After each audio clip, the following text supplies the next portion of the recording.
se ci pensate, LinkedIn è l'unico social che sa che lavoro facciamo, dove lavoriamo e che competenze abbiamo. Quindi quando una qualsiasi azienda va a fare una pubblicità su LinkedIn, creerà un pubblico molto specifico, perché magari vorrà arrivare a solo dirigenti di determinate aziende o per esempio a, che ne so, semplicemente a dei grafici. Quindi questo dà la possibilità di avere un pubblico molto più mirato degli altri, quindi non si basa solo sugli interessi, ma effettivamente su una posizione lavorativa. Poi c'è LinkedIn Learning, che è una piattaforma di apprendimento all'interno di LinkedIn, che è molto utile perché lo stesso LinkedIn fornisce dei corsi su vari argomenti professionali e gli stessi utenti possono creare dei corsi all'interno di LinkedIn.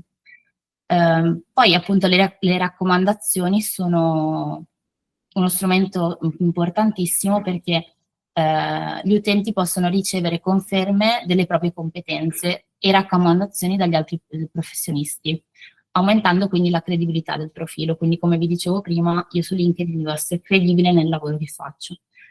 E quando metto delle competenze, altri professionisti che magari hanno lavorato con me o comunque con la mia azienda possono confermare, c'è proprio una sezione, possono confermare questa mia competenza, quindi dargli maggior valore. E poi appunto la condivisione di articoli e altri contenuti. Ovviamente gli articoli sono quelli più utilizzati su LinkedIn perché LinkedIn è proprio una piattaforma in cui mi soffermo molto sul contenuto e allo stesso tempo io che vado a creare il contenuto posso approfondire maggiormente una tematica rispetto a magari Facebook e Instagram, perché qui è proprio richiesta l'approfondimento, so che ho un pubblico che vuole soffermarsi e vedere cosa ho da dire su questa tematica specifica. X, che forse è quello un po' meno conosciuto, che è l'ex Twitter, il social, quello azzurro con l'uccellino, non so se avete presente, è molto cambiato nell'ultimo anno da quando è stato acquisito da Elon Musk, però determinate caratteristiche le ha mantenute. Diciamo che si può definire come se fosse un microblogging, quindi un blog ristretto, un po' espresso, perché permette la condivisione di post brevi, di solito sono semplicemente testo, e che ha un limite di 208 caratteri, quindi capite bene che sono davvero molto brevi, quindi totalmente il contrario, per esempio, da LinkedIn. Ovviamente questi caratteri sono estendibili per chi si abbona all'applicazione. L'obiettivo di questa applicazione, o comunque degli utenti che vogliono comunicare su questa applicazione, è la tempestività. Quindi è ideale per condividere notizie in tempo reale e aggiornamenti e eventi live. Community di nicchia, infatti questo social prevede molto, cioè l'obiettivo della comunicazione su questo social è la discussione su temi specifici, con opportunità di interazione diretta con esperti e professionisti. Quindi l'obiettivo appunto è creare un dialogo, non è semplicemente un monologo come potrebbe essere su Instagram, dove io metto un post, do la mia versione su una determinata tematica.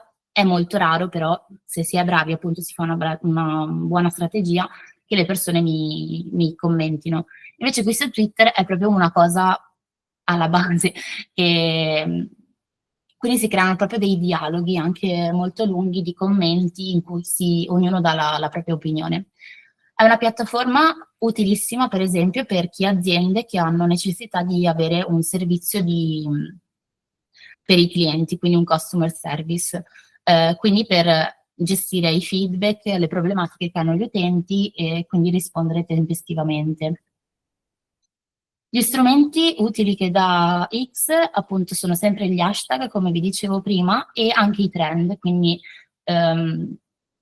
mettono molto in evidenza i contenuti che parlano di cose successe ad oggi, quindi al telegiornale per esempio esce una notizia bomba che farà parlare tutto il mondo, Appena entrerete su X, anche 2 minuti dopo, vedrete subito che ci saranno 10.000 post su questo argomento. Ha un engagement rapido, quindi come vi dicevo prima, l'engagement è tutto quell'insieme di interazioni che le persone fanno su un contenuto o su un profilo, perché appunto ci sono i retweet, che sono semplicemente delle ricondivisioni, solo che in questo social vengono chiamati così, i like come su tutti gli altri, e le risposte, come vi dicevo prima, che in questo caso sono molto fomentate, insomma, consentono un'interazione immediata e veloce tra gli utenti. Quindi questo permetterà al vostro contenuto di avere anche molta più visibilità. E poi appunto anche esso ha degli strumenti pubblicitari per fare delle campagne mirate. Successivamente passiamo a TikTok. La caratteristica principale di questo, anzi chi ha portato questa applicazione, che ormai però hanno tutte, è il formato del video breve. Quindi un video di durata variabile che va da pochi secondi a 10 minuti. Però c'è da dire che i video molto lunghi non funzionano moltissimo in questa applicazione, ed è molto difficile fare un video che diventi virale o comunque che tenga l'attenzione del pubblico. Tanto è vero che ci sono moltissime strategie che aiutano chi vuole creare contenuti nel creare un movimento, comunque un gancio testuale o comunque parlato, che attiri l'attenzione e allora l'utente dica: ah sì, mi fermo ad ascoltare cosa ha da dire. Poi ovviamente la cosa utilissima di questo social è che ha degli strumenti di montaggio video già integrati nell'applicazione. Infatti ci sono moltissimi effetti visivi, filtri, transizioni, quindi di montaggio video, che ti dà la possibilità di fare tutto nell'applicazione senza uscire, senza anzi avere competenze effettivamente nel montaggio. Quindi paradossalmente chiunque potrebbe fare un video su TikTok. Ha una community globale, ecco, TikTok forse è l'unico social che, grazie anche al suo algoritmo, ti mostra a persone che non ti conoscono a prescindere. Se ci pensate, per esempio, quando entrate su Instagram o Facebook, entrate e vedete nella maggior parte dei contenuti che vi vengono presentati, contenuti di persone che magari seguite, pagine che seguite e via dicendo. Bene, quando entrate su TikTok, il 90% dei contenuti che troverete sulla vostra home sono di persone che non conoscete e quel 10% sono di quei profili che seguite. Quindi è proprio un algoritmo che vi spinge a persone che non vi conoscono, quindi già di per sé, senza alcuna sponsorizzata, ha un potenziale altissimo per far vedere appunto il vostro contenuto a un pubblico vasto e che non avete ancora raggiunto. E in più vanno moltissimo i contenuti educativi e di intrattenimento. Quindi sì, l'intrattenimento, la risata e tutto è molto fondamentale in questa applicazione, però soprattutto nell'ultimo anno stanno spopolando video educativi, quindi moltissimi professionisti, da medici a, non so, anche agenti immobiliari e via dicendo, fanno contenuti sia per magari rendere visibile il proprio lavoro, ma proprio dando dei consigli e dei consigli agli utenti quando si troveranno in determinate situazioni o proprio per la propria vita. Per esempio ci sono moltissimi commercialisti che danno dei consigli su come gestire per esempio il proprio denaro e via dicendo. E questi contenuti sono molto apprezzati quanto quelli di intrattenimento. Gli strumenti che dà TikTok per la visibilità sono ovviamente i trend e le challenge. Le challenge sono delle sfide che vengono lanciate per appunto creare dei contenuti che riportino al tuo contenuto. Faccio un esempio per essere più chiara. Per esempio un'azienda lancia una sfida, magari un'azienda di trucco, faccio un esempio, nella quale dice indossa il rossetto in modo innovativo e quindi moltissime persone andranno a creare vari contenuti taggando quell'azienda, quindi capite bene che è una pubblicità totalmente gratuita e allo stesso tempo è una pubblicità innovativa, quindi non tradizionale. E i trend sono semplicemente delle più o meno la stessa cosa, ma prendono piede da sole, insomma. Quindi magari c'è quel profilo che è molto seguito, che fa un video che viene molto apprezzato e molti altri utenti ripropongono lo stesso video a modo loro. La piattaforma ha suoni e musica di tendenza, anche questo è un aspetto fondamentale perché se io vado a creare un contenuto e aggiungo una determinata canzone, so che chiunque andrà a cercare quella canzone all'interno dell'applicazione vedrà il mio contenuto. E poi anche TikTok fornisce la possibilità di fare delle dirette in live. YouTube invece, penso che l'abbiate utilizzato un po' tutti nella vostra vita per cercare magari qualche tutorial o qualche informazione e appunto la caratteristica principale è che ha un formato video lungo rispetto a tutti gli altri contenuti ed è anche molto impressionante come questo social stia resistendo e venga ancora moltissimo utilizzato, contando il fatto quello che vi dicevo prima, infatti che catturare l'attenzione è molto difficile, quindi capite bene che un contenuto che magari dura anche 30 minuti o 40 minuti e ad oggi viene molto utilizzato l'applicazione, è molto rara come cosa. E ovviamente su YouTube è possibile creare dei canali e avere delle iscrizioni al proprio canale. È un po' come se si avesse il proprio show in TV, però online. Quindi tutti gli utenti possono creare dei canali e iscriversi a quelli degli altri creator e ricevendo aggiornamenti su nuovi contenuti pubblicati. Quindi quando io mi iscrivo a una pagina di YouTube e questa pagina va a pubblicare un nuovo video, a me arriva la notifica.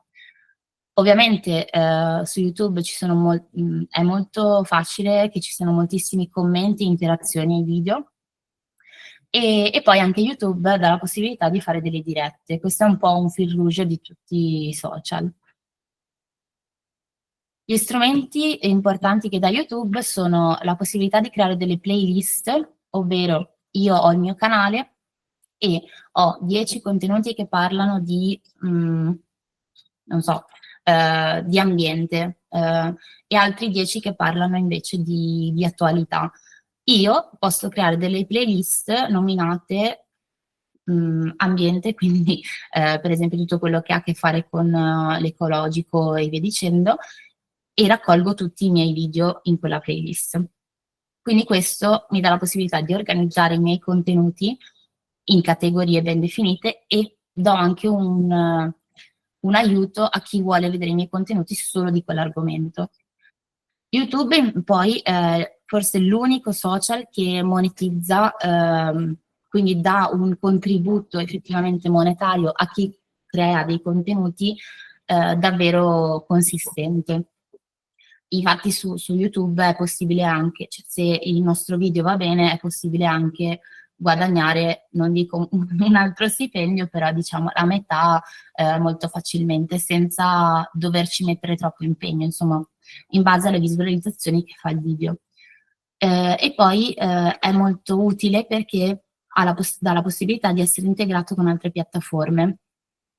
Se ci pensate, in moltissimi siti in cui voi navigate, magari trovate il video dell'azienda con il loghetto YouTube. Vuol dire che quell'azienda ha pubblicato il proprio video su YouTube e poi l'ha caricato sul suo sito tramite un link. Ecco, la cosa interessante è che mentre voi visualizzate il video sul sito, la visualizzazione arriva anche su YouTube, quindi aumenta anche la visibilità nella stessa piattaforma. L'ultimo, che forse è quello che è meno conosciuto, è Pinterest. Questo social viene molto utilizzato in Italia, ma non viene utilizzato molto nella pubblicazione di contenuti. È molto utilizzato all'estero, però vedo che pian piano sta arrivando anche qui effettivamente cioè il potenziale di questo social.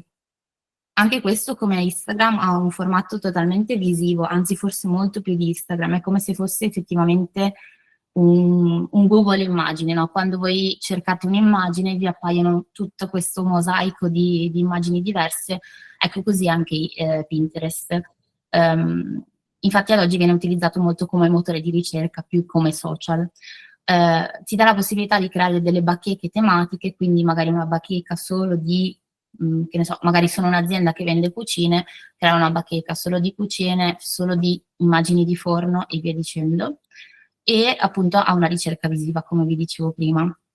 Gli strumenti che fornisce appunto, un po' come YouTube, è l'integrazione con i siti web, quindi io posso pubblicare un post su Pinterest direttamente connesso, per esempio, al prodotto che ho nel mio e-commerce del sito web. Quindi quando una persona entrerà su Pinterest e vedrà il mio prodotto, che per esempio, come l'esempio che vi facevo prima, è una cucina, cliccando sopra accederà direttamente al mio sito. I pin in questo social, i post si chiamano pin semplicemente per richiamare il nome del social. Ehm, Ci sono dei pin sponsorizzati, quindi delle opzioni pubblicitarie che permettono ai brand appunto di promuovere i propri contenuti. E poi ci sono i rich pin, che semplicemente sono dei post speciali che forniscono informazioni aggiuntive direttamente dal sito. Quindi, un po' come vi dicevo prima, sia il formato dell'immagine che cliccando mi manda direttamente al sito, o comunque l'immagine con la descrizione accanto con il collegamento al mio sito web. Il punto 2, dopo questa infarinatura, è come si effettua un'azione mirata. Per azione mirata intendo effettivamente creare una strategia di comunicazione che mi dia un aiuto appunto nella mia azienda o associazione che sia. Quindi un'azione mirata è fondamentale per distinguersi in un panorama affollato di contenuti, perché ad oggi possiamo dire che chiunque pubblica sui social ed è molto difficile attirare l'attenzione, appunto come dicevo prima, e soprattutto distinguersi. E senza una strategia chiara è facile perdersi e non raggiungere il proprio pubblico. Quindi, prima di intraprendere un'azione mirata è fondamentale considerare alcuni aspetti chiave, quindi analizzare la concorrenza. Questo è importante perché, come vi dicevo prima, è fondamentale distinguersi, quindi per distinguermi io devo vedere cosa stanno facendo gli altri, sia per capire in che settore, cioè il mio settore come sta comunicando sui social, ma allo stesso tempo per magari differenziarmi sia visivamente che comunque con la mia identità dai miei concorrenti. Valutare la propria identità, perché se non so che valori porto e cosa voglio comunicare, non arriverà nessun messaggio al mio pubblico. È importante identificare il target di riferimento, quindi a chi sto parlando, e poi, come vi ho fatto vedere adesso, ogni social è diverso, quindi è fondamentale selezionare i giusti canali social appropriati per la mia comunicazione. Assolutamente non è necessario utilizzare tutti i social che vi ho fatto vedere, però in base all'obiettivo di ogni azienda o associazione è molto importante sapere che social sto utilizzando e che cosa, come vi ho fatto vedere, che comunicazione si utilizza in quel social, che linguaggio, che cosa è visto maggiormente. E alla fine definire degli obiettivi chiari. Partendo dal primo punto, quindi l'analisi della concorrenza. Scusate, ho visto una domanda. Ok, vabbè, rispondo dopo. Quindi partendo dal primo punto, analizzare la concorrenza è fondamentale perché permette di scoprire i punti di forza, ma anche i punti di debolezza dei nostri competitor, dei nostri concorrenti, insomma. E questo ci dà la possibilità di migliorare la nostra comunicazione. Ecco alcuni motivi per cui questa analisi è importante, quindi perché è importante analizzare la concorrenza? Intanto perché ho una comprensione del mercato in cui mi sto inserendo. Eh, Questo è fondamentale perché ovviamente cioè, una strategia di marketing al di fuori dei social si fa a prescindere, però è utile farlo anche all'interno dei social perché mh, è un mercato un po' più di nicchia. Non tutte le aziende, per esempio io sono un'azienda, torniamo all'esempio di prima di cucine, e ho moltissimi competitor, però non è detto che troverò tutti questi competitor all'interno dei social, quindi devo andare a vedere chi c'è e che dinamiche stanno creando per capire dove mi sto inserendo effettivamente.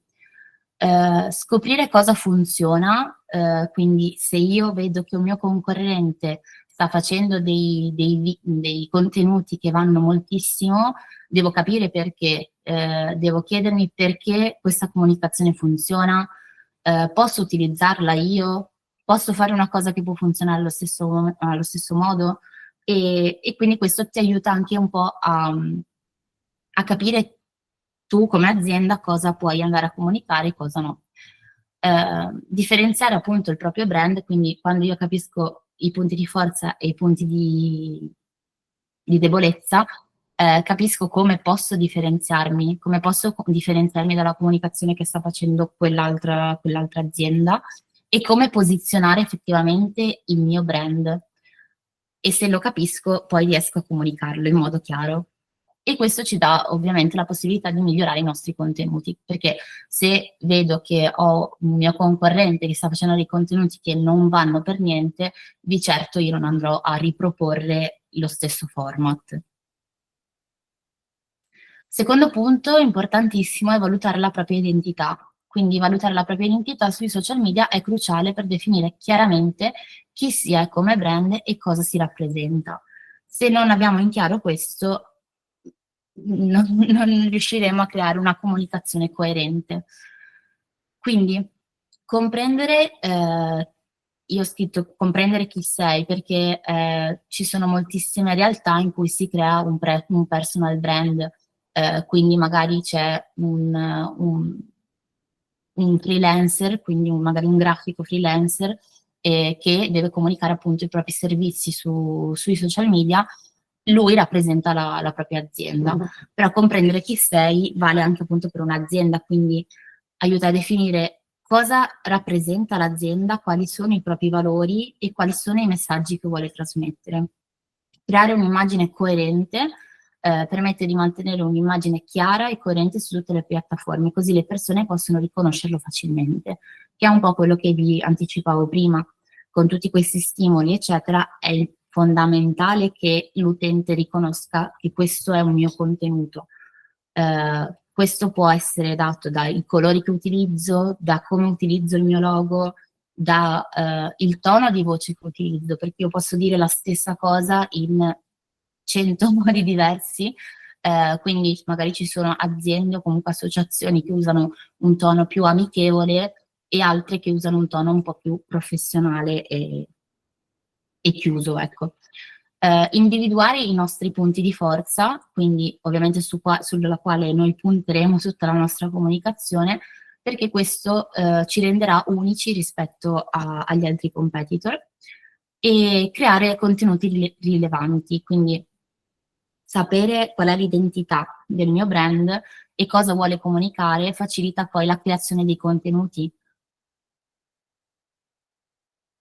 Identificare il target di riferimento, quindi a chi sto parlando. Quindi prima di avviare una qualsiasi azione è essenziale sapere a chi ci si rivolge, comprendere il proprio pubblico consente di sviluppare contenuti che rispondano alle loro esigenze e interessi, rendendo ogni comunicazione più rilevante e impattante. Quindi se io devo comunicare a un pubblico, per esempio, giovane, di 16 anni, per esempio, devo capire quali sono le esigenze che ha un ragazzo che abita in Veneto, per esempio, che ha 16 anni, quali sono magari le problematiche che lui riscontra ogni giorno, quali sono, cioè qual è il suo stile di vita, perché se io parlo a un sedicenne come parlassi adesso faccio un esempio a livello anagrafico, però si può fare in tantissimi altri modi, però se parlo a un sedicenne come parlo magari a un quarantenne, capite bene che il messaggio non arriva, magari arriva e il sedicenne lo vede, ma non capirà, non si sentirà capito, quindi non si soffermerà magari neanche sul nostro posto. Questo vale anche magari a livello territoriale o anche in base agli interessi che ha il nostro pubblico. È importante quindi conoscere il nostro pubblico perché ci aiuta a capire le persone che vogliamo raggiungere e allo stesso tempo a comunicare con esse. Ci dà la possibilità di personalizzare i nostri messaggi, quindi ci permette di creare dei contenuti su misura, per chi stiamo parlando e aumenta la probabilità che il nostro messaggio venga ascoltato e apprezzato. Anche per questo motivo, io identifico il pubblico per scegliere i canali giusti su cui, comunicare. Come vi dicevo prima, non su tutti i social c'è il nostro pubblico, quindi anche lì bisogna fare un'analisi attenta. E questo ci dà la possibilità di ottimizzare le risorse, perché se ci concentriamo sul nostro pubblico ideale, questo ci permette di utilizzare al meglio il nostro tempo e le risorse che abbiamo, evitando di comunicare con gruppi non interessati. L'altro punto, appunto, è la selezione dei canali social appropriati, appunto, come vi ho appena accennato. Quindi, come vi dicevo, non tutte le piattaforme social sono adatte per ogni tipo di messaggio o pubblico. Ogni social network ha caratteristiche uniche e diverse. Quindi questo significa che il canale scelto può influenzare notevolmente il successo della nostra campagna. È importante perché ci aiuta a raggiungere il pubblico giusto, come vi dicevo prima. Ci dà la possibilità di ottimizzare il nostro messaggio, quindi ogni piattaforma, come avete visto, supporta vari formati di contenuto, quindi da video a articoli a fotografie, ovviamente non tutti fanno tutto, e quindi scegliere il canale appropriato permette di utilizzare un formato più efficace per il mio messaggio e questo ci dà la possibilità di creare una presenza coerente. Quindi se si vuole scegliere più canali è sicuramente utile perché ci dà la possibilità magari di arrivare a un pubblico più ampio, però è necessario mantenere un messaggio coerente, quindi devo essere riconoscibile su Instagram come su Facebook. Infine, è utile, anzi è fondamentale, definire degli obiettivi chiari. Senza questi obiettivi, ben definiti è difficile misurare il successo di quello che andremo a comunicare, quindi del nostro contenuto o magari appunto di una pubblicità che facciamo. E questo, e l'obiettivo ben definito ci dà la possibilità di capire se sto raggiungendo effettivamente il mio pubblico. Infatti questi obiettivi forniscono una direzione e ci aiutano a mantenere il focus, quindi mh, ci aiutano a mantenere la nostra linea di identità e ci permette anche di valutare l'efficacia della nostra campagna e di apportare anche eventuali aggiustamenti lungo il percorso. Perché se io ho un obiettivo da qua a 3 mesi, faccio una campagna perché voglio aumentare i followers, faccio un esempio.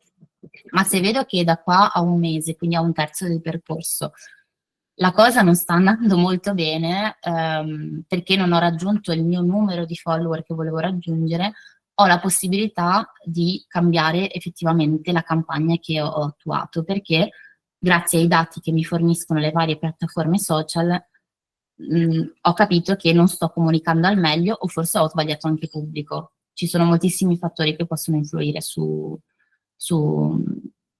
il funzionamento o no di una campagna.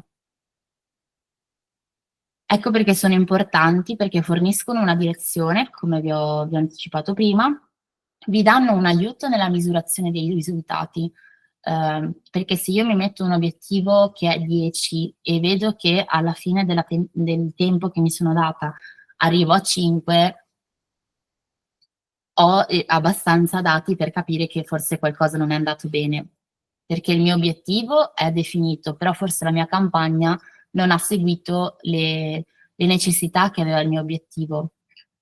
Permettono di aggiustamenti tempestivi, come vi dicevo prima, e migliorano la comunicazione. Perché? Perché se ho degli obiettivi ben definiti, mi facilita la comunicazione sia interna che esterna della mia azienda, poiché tutti sanno cosa ci si aspetta e quali sono i risultati che si stanno cercando di raggiungere. Come si definisce però un obiettivo efficace? Un obiettivo efficace per la tua azienda o associazione devono essere SMART. Questo ovviamente è un acronimo che adesso vi mostrerò cosa significa, però vi posso dire che già che un obiettivo SMART è un tipo di obiettivo che deve soddisfare 5 criteri specifici per essere considerato efficace. Il primo criterio, che sta per la S di SMART, deve essere un obiettivo specifico. L'obiettivo deve essere chiaro e preciso, deve rispondere a domande come chi è coinvolto, cosa voglio ottenere, dove si svolgerà, quindi proprio delle risposte, scusate, che danno delle definizioni chiare. Dopo, alla fine di questi, vi farò un esempio concreto. M per misurabile. È fondamentale che l'obiettivo sia misurabile in modo da poter valutare i progressi. Devi poter rispondere a domande come saprò quando è stato raggiunto? Quindi, come vi dicevo prima, potrebbe essere misurabile perché mi do una tempistica, mi do un numero da raggiungere o altre cose. Basta che sia chiaro che sia quello. Non deve essere voglio ottenere tanti follower, ma deve essere voglio ottenere 1000 follower, quindi posso capire se ho raggiunto l'obiettivo o no. A invece sta per achievable, che vabbè in inglese, in italiano vuol dire raggiungibile, quindi deve essere un obiettivo raggiungibile e concreto effettivamente, quindi deve essere realistico e raggiungibile. Devi considerare le risorse che disponi e le limitazioni che potresti avere. R invece sta per rilevante, quindi l'obiettivo deve essere importante per il tuo lavoro e allineato con gli obiettivi più ampi dell'azienda e della tua strategia. T invece per temporalmente definito. È importante stabilire una scadenza, gli obiettivi devono avere una data di completamento per creare urgenza e motivazione. Ora vi faccio due esempi concreti per farvi capire. Per esempio, un obiettivo può essere aumentare le vendite di un servizio di consulenza aziendale.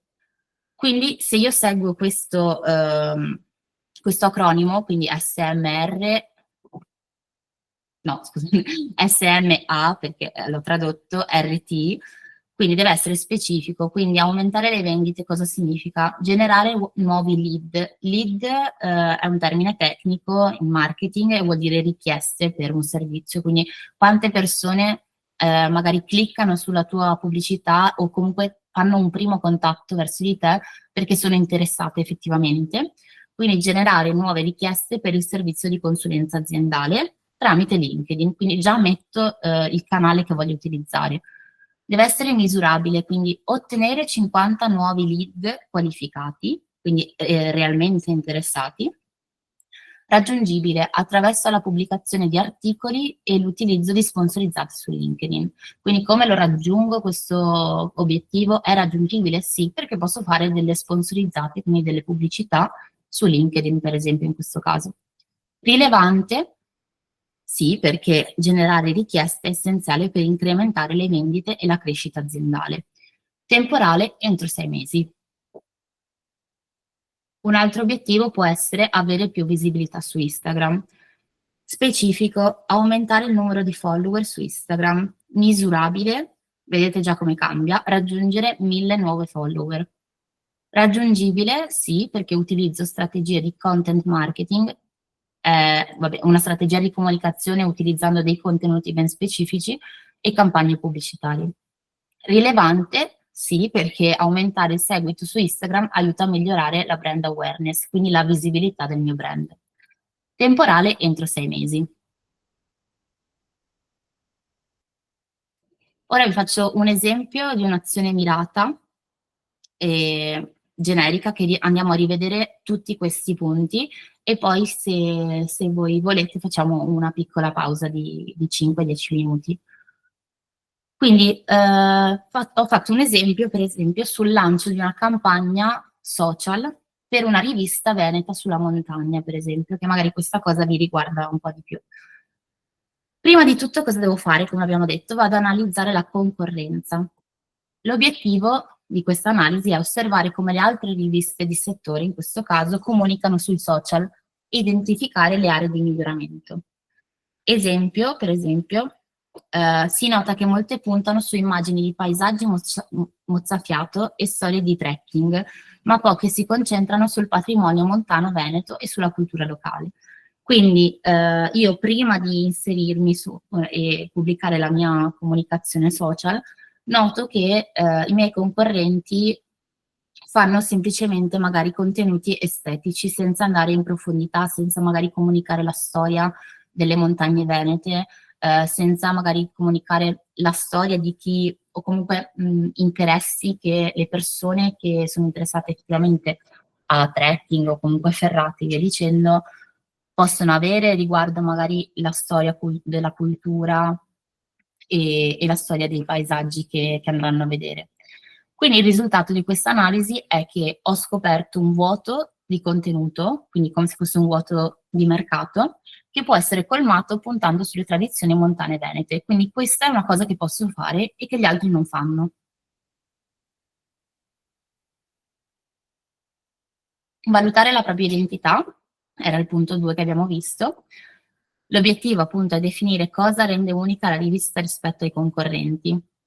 Esempio, la rivista si distingue per un focus sulle Dolomiti Venete, raccontando non solo i percorsi escursionistici, ma anche storia, folklore e cucina locale. Ecco, per esempio, quella della cucina locale magari non è una cosa che tutte le riviste fanno. Quindi io posiziono la mia rivista con l'obiettivo di diventare un punto di riferimento per chi vuole esplorare la montagna veneta a 360 gradi. Quindi non solo per paesaggi, ma proprio per la storia e la cultura. Punto 3 è identificare il target di riferimento.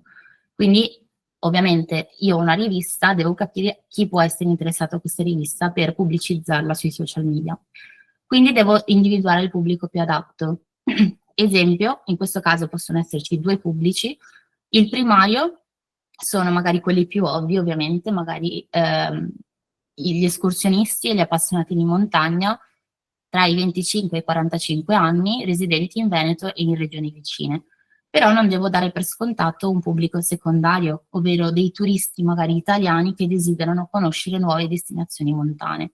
Vedete già come ampio il mio pubblico, perché cioè, se sono una rivista veneta è magari scontato che mi limito nel Veneto, però non devo dare per scontato che magari dei turisti italiani che vengono a visitare non siano interessati.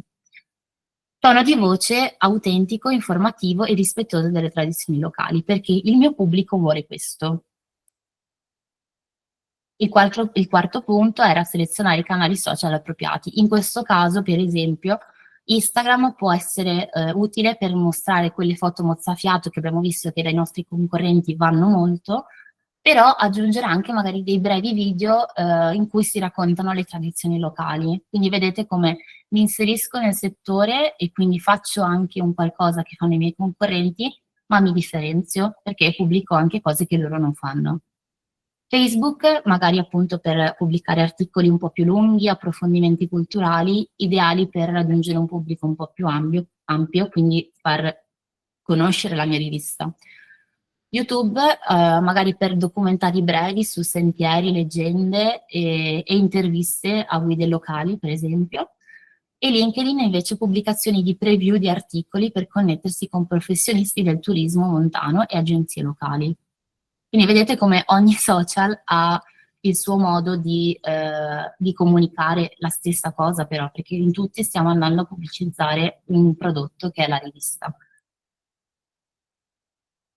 Definire obiettivi chiari, che è l'ultimo punto. L'obiettivo SMART, per esempio, per questo esempio della rivista, del lancio della rivista Veneta sulla montagna, può essere aumentare il 20% dei follower su Instagram in 3 mesi, con un tasso di engagement, come vi dicevo prima, l'engagement è l'interazione totale che gli utenti hanno sul mio profilo, del 5%. E in più generare 100 download del primo numero digitale gratuito della rivista tramite landing page in 2 mesi. Io qua ho inserito il primo numero digitale gratuito perché è una strategia che viene molto utilizzata, perché se tu dai un primo contenuto, o anche magari non intero, ma solo un articolo per esempio della rivista, gratuito, questo genera molta curiosità e interesse perché spinge gli utenti a scoprire la rivista senza barriere di ingresso. Quindi tu me lo fornisci gratis, quindi io mi sento anche un po' più tranquillo ad accedere e vedere se la rivista mi piace o no, senza dover per forza pagare subito un servizio. E questo rende molto probabile il primo contatto con potenziali lettori e ovviamente clienti. Quindi questo mi consente anche di acquisire dei dati e vedo che tu scarichi il mio primo articolo e quindi so che tu sei interessato. Quindi la prossima azione che farò magari sarà quella di proporti uno sconto sull'abbonamento magari della rivista. Detto questo, io farei 5 o 10 minuti di pausa e poi continuiamo con il restante. A tra poco.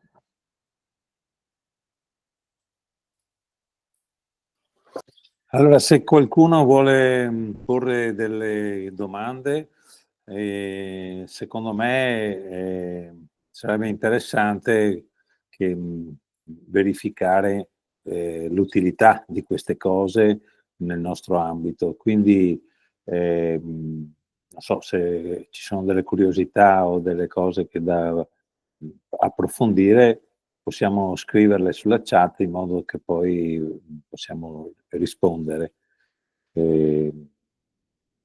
A- Attendiamo insomma un po' qualche minuto di pausa, poi possiamo riprendere. Comunque potete scrivere o porre domande anche audio.